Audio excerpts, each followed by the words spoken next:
বাংলাদেশের সাবেক প্রধানমন্ত্রী শেখ হাসিনার বিরুদ্ধে আন্তর্জাতিক অপরাধ ট্রাইব্যুনালের ঘোষিত মৃত্যুদণ্ডের রায় ছড়িয়ে পড়েছে বিশ্বজুড়ে। ঢাকায় রায় ঘোষণার পরপরই BBC, Reuters, Al Jazeera, NDTV, Anandabazar সহ শীর্ষ আন্তর্জাতিক গণমাধ্যমগুলো তা ব্রেকিং নিউজ হিসেবে প্রকাশ করেছে। আল জাজিরার শিরোনাম, মানবতাবিরোধী অপরাধের দায়ে বাংলাদেশের হাসিনার মৃত্যুদণ্ড। তাদের প্রতিবেদনে বলা হয়েছে, ছাত্র নেতৃত্বাধীন আন্দোলনে দমন-পীড়নের নির্দেশ দেওয়ার অভিযোগে দীর্ঘ বিচার শেষে ক্ষমতাচ্যুত প্রধানমন্ত্রী হাসিনাকে মৃত্যুদণ্ড দিয়েছে বিশেষ আদালত। রয়টার্স লিখেছে, ছাত্রদের উপর দমন-পীড়নের মামলায় বাংলাদেশের ক্ষমতাচ্যুত প্রধানমন্ত্রী শেখ হাসিনা দোষী সাব্যস্ত। রয়টার্স বলছে, নির্বাচনের কয়েক মাস আগেই এ রায় নতুন রাজনৈতিক উত্তেজনা সৃষ্টি করতে পারে।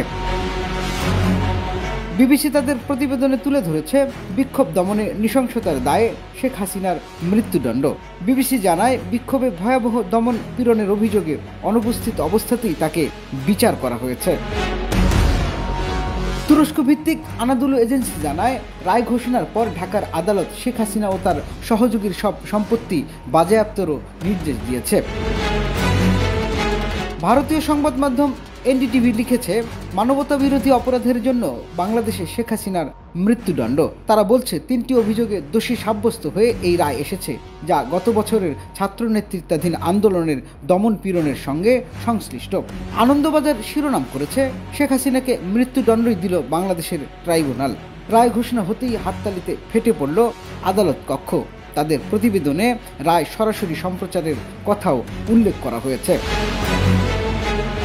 রায়ে বলা হয়েছে, শেখ হাসিনা এবং তার 2 সহযোগী সাবেক স্বরাষ্ট্রমন্ত্রী আসাদুজ্জামান খান কামাল ও সাবেক আইজিপি চৌধুরী আবদুল্লাহ আল মামুন একযোগে দেশ জুড়ে বিক্ষোভকারীদের উপর নৃশংস হামলার নির্দেশ দিয়েছেন বলেই আদালত মনে করছে।